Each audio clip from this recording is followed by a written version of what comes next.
Ассалаумағалейкум, құрметті ерлер қауымы. Сіздермен бүгін Олжас Иманғалиұлы, уролог, андролог, дәрігері, 10 жылдық тәжірибесі бар дәрігермен. Мынау сіздерге бүгін өте тағы ауқымды тақырыптың бірі зәрдің жедел шықпай қалуы. Осы кезде не істеу керек? Неге жүгіну керек? Қалай істеу керек? Осы туралы сіздерге бүгін айтып түсіндіретін боламын. Мынау ерлер азаматтарда простатит аурулары болады. Сонымен қатар мынау аденома ауруы. Аденома яғни қуғасты бездің қатерсіз үлкеюі. Ол көбінесе 50-ден асқан, 60-ден асқан кісілерде кездесіп жатады. 50-70-ге асқан үлкен кісілерде кездеседі. Ол мынау қуық жолдарының, зәрдің шығу жолдарын жедел түрде қысып қалатын болса, зәрдің жедел кідірісі болатын болса, осы кезде не істеу керек? Осыған тоқтала кетсек, бұл зәрдің жедел қысылуы, зәрдің жедел шықпай қалуы қай кезде болады? Бұл жедел түрде простатит, яғни қуғасты бездің қабыну кезінде, ол кезде мынау спирттік ішімдіктерді іше отырып, мынау суық бассейнге түскен кезде, мынау көріп отырғандарыңыздай алдарыңызда қуық безінің екі ортасынан зәр каналы өтеді. Осы тұста егер жедел кідіру болатын болса, ісік жолды қысып қалатын болса, зәрдің сыртқа шығуы мүлдем қиындайды. Ол көбінесе кешкі уақытта, түнгі уақытта кездесіп жатады. Мысалы, мынау біз БСМП деген ауруханада жұмыс істеп жүрген кезде түнде жедел жәрдеммен көп келетін. Бір үлкен кісілер таңға дейін дәретке шыға алмай қалып, қуықтары толып кеткен, аденома бар болғандықтан бір күні резко мынау зәрдің шықпай қалуы байқалады. Сонымен қатар жастардың арасында кездеседі ол. Простатит кезінде зәрдің шықпай жүрмей қалуы, рыбалкада болады, мысалы аяғынан соқ өтеді, сол сияқты жедел зәр шықпай қалатын болса, осы жедел зәрді шығару үшін мынау шұғыл ауруханаларда міне алдарыңызда тұрғандай мынау уретральды катетер, автор бойынша фалея. Осының көмегімен зәрді сыртқа шығарады дәрігерлер. Оны қалай шығарады? Сіздерге түсінікті болу үшін айтып кетейін.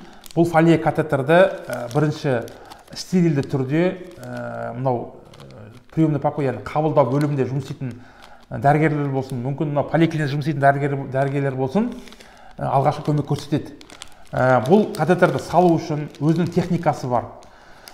Бұның катетердің басын, яғни смазка жасау керек, майлау керек, мынау вазелиндері бар, жидкий болмаса қою түрде. Жыныс мүшенің басына салу арқылы мына қуық безді өтіп, мына қуыққа қояды.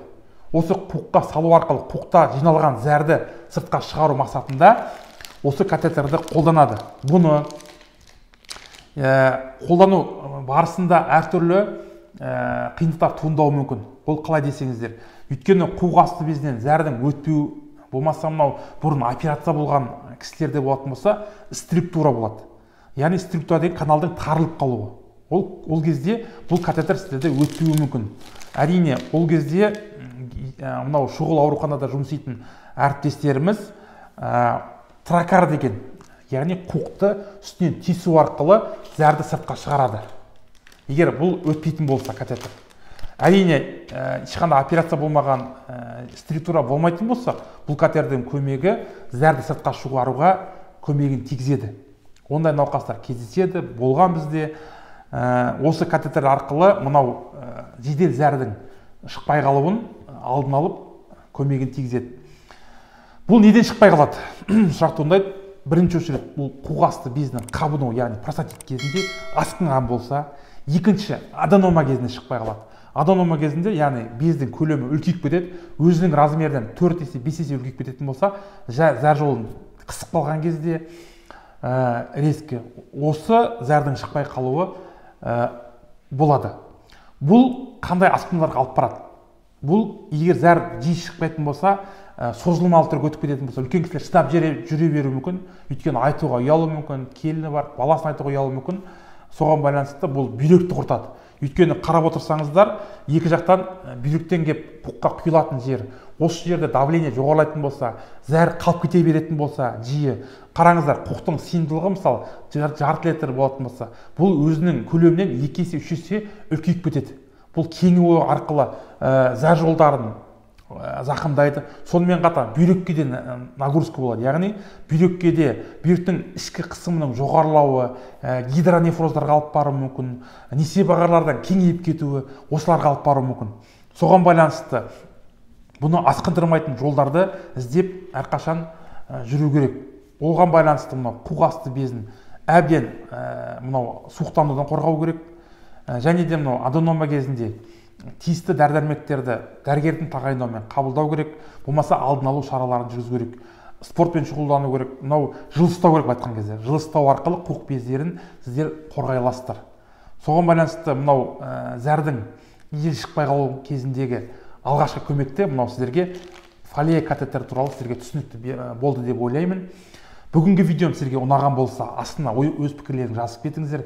Келесіде достар, қандай видео шыққанын қалайсыздар, өз пікірлеріңізді қалдырып кетіңіздер. Біздің парақшаға, біздің каналға, YouTube каналға жазылуды ұмытпаңыз, қоңыраушаны басып қойыңыздар. Біздің каналдың 400 мың, 500 мың болуына, көтерілуіне атсалысыңыздар. Қазақша медицинаның дамуына бәріміз бірігіп атсалысайық. Рахмет көрермендер.